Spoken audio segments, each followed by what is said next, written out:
எல்லாத்துக்கும் வணக்கங்க. இன்னைக்கு வந்து பாத்தீங்கன்னா ஒரு முக்கியமான விஷயம் என்னன்னா, எல்லா வீட்லயும் வந்து பாத்தீங்கன்னா ஆரோ ஃபில்டர் நம்ம மாட்டிக்கிறோங்க. 5000 ரூபாய், 20000 ரூபாய், 12000 ரூபாய், 30,000 ரூபாய் கொடுத்து நம்ம நிறைய மிஷின் வந்து பாத்தீங்கன்னா எல்லா வீட்லயும் நம்ம ஆரோ மிஷின் மாட்டிக்கிறோம். அதுல மெயினான ஒரு விஷயம் என்னன்னா, எல்லா வீட்லயும் ஆரோ மிஷின் மாட்டினாலுமே சரி, சர்வீஸ் வந்து பாத்தீங்கன்னா கரெக்டான டைம் யாருமே பண்ண முடியாது இல்லைங்க.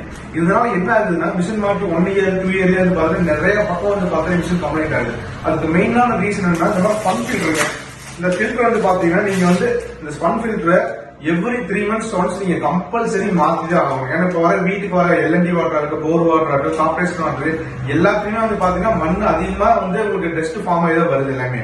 அப்ப டைரக்டா நம்ம வீட்டுல யூஸ் பண்ணும்போது என்னன்னா எல்லா மண்ணும் இதுலதான் ஸ்டோர் ஆகும். உங்களுக்கு ஸ்டோர் ஆகும்போது என்னன்னா எல்லா மிஷினையும் வந்து பாத்தீங்கன்னா உள்ளுக்குள்ள ஃபில்டர்ஸ்ல எல்லாத்துலயுமே டெஸ்ட் ஃபார்ம் ஆகும்போது மிஷினோட லைஃப் ஒரு 3 years 4 years வர வேண்டிய மிஷினே வந்து பாத்தீங்கன்னா நம்ம வீட்டுல வந்து 6 months 8 months கூட வர மாட்டேது. அதுக்கு மெயினான ரீசன் தான் நீங்க இந்த funs filter every 3 months once நீங்க கம்பல்சரி மாத்தணும். இது நீங்க மாத்தாம விட்டுட்டீங்கன்னா நம்ம வீட்டுல வந்து 2000 சரி 5000 செலவு பண்ணி நீங்க மதி மாட்டணும் 6 மாசம் ரிப்பேர் ஆயிரும் உங்களுக்கு.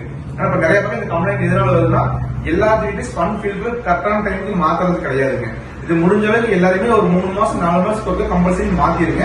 இது மாத்தாம விட்டுட்டீங்கன்னா மிஷினோட லைஃப் மேக்சிமம் 1 year கூட வராதுங்க. ஓகேங்களா? தயவு செய்து எல்லாரும் இந்த மிஷினை மாத்திருங்க.